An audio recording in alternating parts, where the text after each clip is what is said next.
Hi, നമസ്കാരം. പുതിയൊരു വീഡിയോയിലേക്ക് എല്ലാവർക്കും സ്വാഗതം. അപ്പോൾ എൻ്റെ മുന്നത്തെ വീഡിയോ കണ്ട കുറച്ച് പേർക്കെങ്കിലും അറിയായിരിക്കും, ഞങ്ങൾ ഇൻഫെർട്ടിലിറ്റി ട്രീറ്റ്മെൻറ്റ് എടുത്തിരുന്നു. അതുവഴി IVF-ലൂടെയാണ് ഞങ്ങൾ മോളെ ലഭിച്ചതെന്ന്.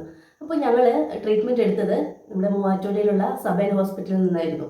അപ്പോൾ ഞങ്ങൾ സബൈനിൽ പോയിട്ടുള്ള ചെറിയ കുറച്ച് അനുഭവങ്ങളാണ് ഇന്ന് ഷെയർ ചെയ്യുന്നത്. ഇന്നിപ്പം നോക്കുകയാണെങ്കിൽ ഇന്ത്യയിൽ തന്നെ ഏറ്റവും കൂടുതൽ IVF നടക്കുന്നത് ഒരുപക്ഷെ സബൈൻ ഹോസ്പിറ്റലിലായിരിക്കും. ഒരുപാട് ദൂര സ്ഥലങ്ങളിൽ നിന്നും ഒരുപാട് ആളുകൾ, കുഞ്ഞുങ്ങളില്ലാത്ത ബുദ്ധിമുട്ട് അനുഭവിക്കുന്ന ആളുകൾ അവിടെ എത്തിച്ചേരുകയും ട്രീറ്റ്മെൻറ്റ് എടുക്കുകയും ചെയ്യുന്നുണ്ട്. ഞങ്ങൾ കണ്ണൂർ ജില്ലയിലാണ് താമസിക്കുന്നത്. അവിടെ മൂവാറ്റുപുഴയിൽ എത്തിപ്പെടാൻ കുറച്ച് ബുദ്ധിമുട്ട് തന്നെയായിരുന്നു. ഞങ്ങൾ ഇവിടുന്ന് വൈകുന്നേരത്തെ KSRTC ബസ്സിനായിരുന്നു പോയിക്കൊണ്ടിരുന്നത്.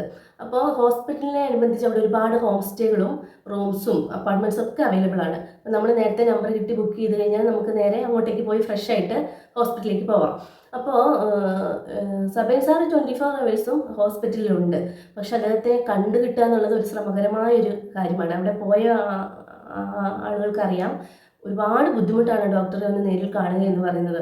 ചിലപ്പം ഇന്ന് ഒരു ദിവസം 1-ാം തീയതി അവിടെ നമുക്ക് അപ്പോയിൻമെൻറ്റ് കിട്ടിയാൽ ചിലപ്പോൾ 3-ാം തീയതി ആയിരിക്കും അദ്ദേഹത്തെ കാണാൻ പറ്റുക. അതാണ് അവിടുത്തെ ഒരു പോരായ്മയെന്ന് ഞാൻ പറയില്ല ഒരിക്കലും. അവിടുത്തെ ഒരു ബുദ്ധിമുട്ട് അത് മാത്രമാണ്.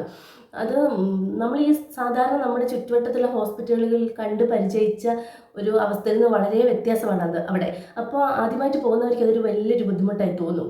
പക്ഷേ ഞാൻ പറയുന്നത് എന്താണെന്ന് വെച്ചാൽ നമ്മുടെ ആവശ്യമാണ് നമുക്കൊരു കുഞ്ഞുണ്ടാവുക എന്നുള്ളത്. അപ്പോൾ അതിന് എന്ത് സഹനവും എന്ത് ത്യാഗവും സഹിക്കാൻ നമ്മൾ സന്നദ്ധരായിരിക്കണം. അപ്പോൾ അദ്ദേഹത്തിൻ്റെ ബുദ്ധിമുട്ട് നമ്മൾ മനസ്സിലാക്കണ്ടേ. അദ്ദേഹത്തിന് IVF-ൻ്റെ എംബ്രിയോ ട്രാൻസ്ഫർ അദ്ദേഹം തന്നെയാണ് ചെയ്യുന്നത്. അപ്പം അതിൻ്റെത് മാത്രമല്ല, അദ്ദേഹത്തിൻ്റെ മറ്റു പേഷ്യൻസിനെ അതൊന്ന് നോക്കണം, പുതിയ അപ്പോയിൻമെൻറ്റ് അദ്ദേഹം നോക്കണം. ആ മനുഷ്യന് ഒരുപാട് ബുദ്ധിമുട്ട് സഹിക്കുന്നുണ്ട്. അപ്പോൾ നമുക്ക് ചിലപ്പോൾ രാവിലെ തൊട്ട് സാധാരണ ഹോസ്പിറ്റലിൽ കാണുന്ന പോലെ ഒരു 9 മണി തൊട്ട് 5 മണി വരെയുള്ള ഒരു സിസ്റ്റമേ അല്ല അവിടെ പറയുന്നത്. ചിലപ്പോൾ പുലർച്ചെ ആയിരിക്കും, 3 മണിക്കായിരിക്കും, അല്ലെങ്കിൽ ചിലപ്പോൾ 11 മണിക്കായിരിക്കും, ചിലപ്പം പിറ്റേ ദിവസം രാവിലെ ആയിരിക്കും, അല്ലെങ്കിൽ ഉച്ചയ്ക്കായിരിക്കും. ഏത് നിമിഷവും നമുക്ക് അവിടുന്ന് നമ്മളെ എപ്പോഴാണ് വിളിക്കുക നമുക്ക് പറയാൻ കഴിയില്ല. അപ്പം ആദ്യമായി ചെല്ലുന്ന ഒരാൾക്ക് അവിടെ നമ്മൾ അഡ്മിഷൻ എടുത്തതിന് ശേഷം അദ്ദേഹത്തിൻ്റെ അസിസ്റ്റൻസ് ഡോക്ടേഴ്സിനെ ആയിരിക്കും നമ്മൾ കാണാൻ പറയുക. അവരെ കണ്ട് നമ്മുടെ മുൻകാല റെക്കോർഡ്സ് എല്ലാം പരിശോധിച്ച് അവർ നമുക്ക് വേണ്ട തരത്തിലുള്ള ടെസ്റ്റുകൾ നിർദ്ദേശിക്കും. അതെല്ലാം ചെയ്ത് അതിൻ്റെ റിസൾട്ടോട് കൂടിയാണ് നമ്മൾ സബീൻ സാറിനെ കാണാൻ പോകുന്നത്. അപ്പോൾ ആ സമയം എന്ന് പറയുന്നത് ഒത്തിരി ക്ഷമ വേണ്ട ഒരു കാര്യമാണ്. ഞാൻ പറഞ്ഞല്ലോ, ആദ്യമായി പോകുന്ന ഒരാൾക്ക് ഭ്രാന്ത് പിടിക്കും അവിടെ ചെന്ന് കഴിഞ്ഞാൽ. പക്ഷേ അവിടുത്തെ അവസ്ഥ കണ്ടു കഴിയുമ്പോൾ നമുക്ക് മനസ്സിലാകും. കാരണം എത്രമാത്രം ദൂരെ നിന്നും പുറം സ്ഥലങ്ങളിൽ നിന്നും ഒരുപാട് ആളുകളാണ് അവിടെ എത്തിച്ചേരുന്നത്. അവിടെ ഈ കുഞ്ഞുങ്ങൾക്കും അമ്മമാർക്കും വേണ്ടിയുള്ള ട്രീറ്റ്മെൻറ്റാണ് മെയിനായിട്ട് അവിടെ നടക്കുന്നത്.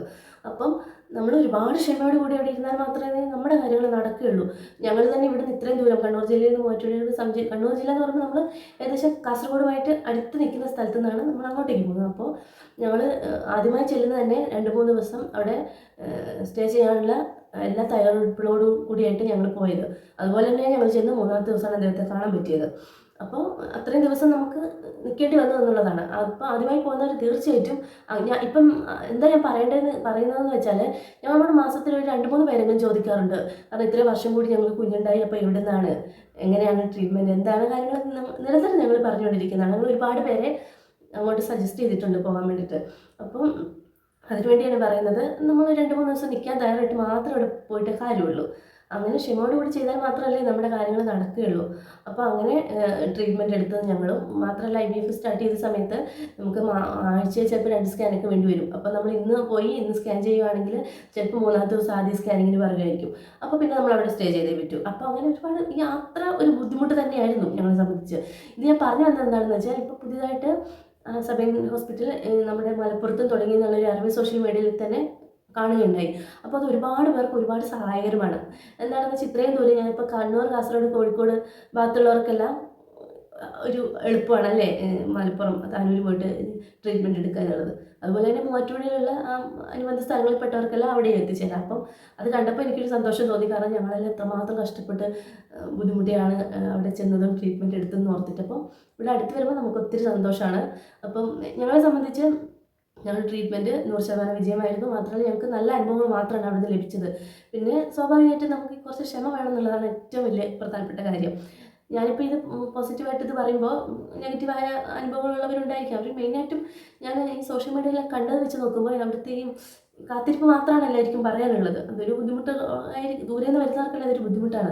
മാത്രമല്ല, അവിടെ എന്ന് പറയുന്നത് അടുത്തുള്ളവർക്കും ദൂരെയുള്ളവർക്കും എല്ലാം ഒരുപോലെ തന്നെയാണ്. അല്ലാണ്ട് ദൂരെ നിന്ന് വരുന്നവർക്ക് സെപ്പറേറ്റ് അതൊന്നും ഇല്ല അവിടെ. കാരണം നമ്മളെപ്പോലെ തന്നെയല്ലേ എല്ലാവരും ഈ ഒരു ആവശ്യത്തിന് വേണ്ടി അദ്ദേഹത്തെ കാണാൻ വേണ്ടിയിട്ടാണ് നിൽക്കുന്നത്. അപ്പോൾ ഒത്തിരി സന്തോഷം, നന്ദിയുണ്ട് അദ്ദേഹത്തോട്. ഒരുപാട് പേരുടെ പ്രാർത്ഥനയുണ്ട് അദ്ദേഹത്തോടൊപ്പം.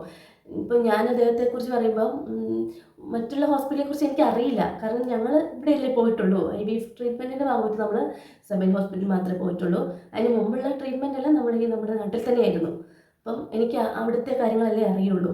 അപ്പം മറ്റുള്ള ഹോസ്പിറ്റലിൽ നിന്ന് ഒരുപാട് പേര് ഇങ്ങോട്ട് ഫെയിലായിട്ട് ഇങ്ങോട്ട് വന്നിട്ടുണ്ട്. അങ്ങനെ നമ്മൾ ഈ സംസാരത്തിലൂടെ നമുക്കറിയാൻ പറ്റുമല്ലോ. അപ്പം കുറച്ച് ക്ഷമയുണ്ടെങ്കിൽ, കുറച്ച് ക്ഷമയോടുകൂടി ഇരിക്കാൻ തയ്യാറാണെങ്കിൽ നമുക്ക് ഏറ്റവും നല്ല ട്രീറ്റ്മെൻറ്റ് സെബൈൻ ഹോസ്പിറ്റലിൽ ലഭിക്കും എന്നുള്ളതാണ്. കാരണം അവർ ഡോക്ടർ തന്നെ നമ്മുടെ IVF ഫെയിലായപ്പോൾ അദ്ദേഹം തരുന്നത് ആത്മവിശ്വാസം എന്ന് പറയുന്നത് ഒത്തിരി വലുതാണ്. മാത്രമല്ല നമുക്ക് എന്ത് സംശയം ഉണ്ടെങ്കിലും നമുക്ക് വിളിച്ച് അന്വേഷിക്കാൻ മാത്രമുള്ള സജ്ജീകരണങ്ങൾ അവിടെ ഉണ്ട്. IVF ചെയ്ത് കഴിഞ്ഞിട്ടും നമുക്ക് പലവിധ സംശയങ്ങളുണ്ടാവില്ല. അപ്പോൾ അതിനുള്ള സജ്ജീകരണങ്ങളെല്ലാം അവിടെ ഉണ്ട് എന്നുള്ളതാണ്. അപ്പോൾ ധൈര്യമായിട്ട് ആർക്കും അങ്ങോട്ട് പോകാമെന്നുള്ളതാണ്. അപ്പോൾ ഇത്രയേ ഉള്ളൂ. എനിക്കിപ്പം ഞാൻ പറഞ്ഞല്ലോ, ഈ പുതിയൊരു ബ്രാഞ്ച് അവിടെ തുടങ്ങുന്നത് കേട്ടപ്പോൾ ഉള്ള ഒരു സന്തോഷം കൊണ്ടാണ് ഇപ്പം ഞാൻ ഈ വീഡിയോ ചെയ്തത്. അപ്പം ഒരുപാട് പേർക്ക് ഒത്തിരി സഹായകരമായിരിക്കും ഹോസ്പിറ്റൽ എന്ന് പറയുന്നത്. എല്ലാവരുടെയും ജീവിതത്തിൽ ആകെയുള്ളൊരു ആഗ്രഹം എന്ന് പറയുന്നത് വിവാഹം കഴിഞ്ഞ ശേഷം എന്തായാലും ഒരു കുഞ്ഞെന്നുള്ളൊരു സ്വപ്നമായിരിക്കും. ഒരു 90% ആളുകൾക്കും അതായിരിക്കുമല്ലോ സ്വപ്നം. അപ്പം അതിന് ഒരുപാട് പേർക്ക് അങ്ങോട്ട് എത്തിച്ചേരാൻ പറ്റട്ടെ എന്ന് മാത്രമേ എനിക്ക് പറയാനുള്ളൂ. അപ്പോൾ ഇനി പുതിയൊരു വീട്, കാരണം ഇത് പോക്ക് വരവ് അല്ലെങ്കിൽ ട്രീറ്റ്മെൻറ്റ് എന്നൊക്കെ പറഞ്ഞാൽ ഒരുപാട് വിശദമായിട്ട് പറയേണ്ട കാര്യങ്ങളാണ്. അപ്പോൾ പോകെ അതിനെക്കുറിച്ചുള്ള ഞാൻ വീഡിയോസിൽ ഉൾപ്പെടുത്താം. അപ്പം ഇത്രയേ ഉള്ളൂ എന്ന് പറയാൻ വേണ്ടിയിട്ട്. അപ്പോൾ പുതിയൊരു വീഡിയോ ആയിട്ട് കാണുന്നവരെ ബൈ.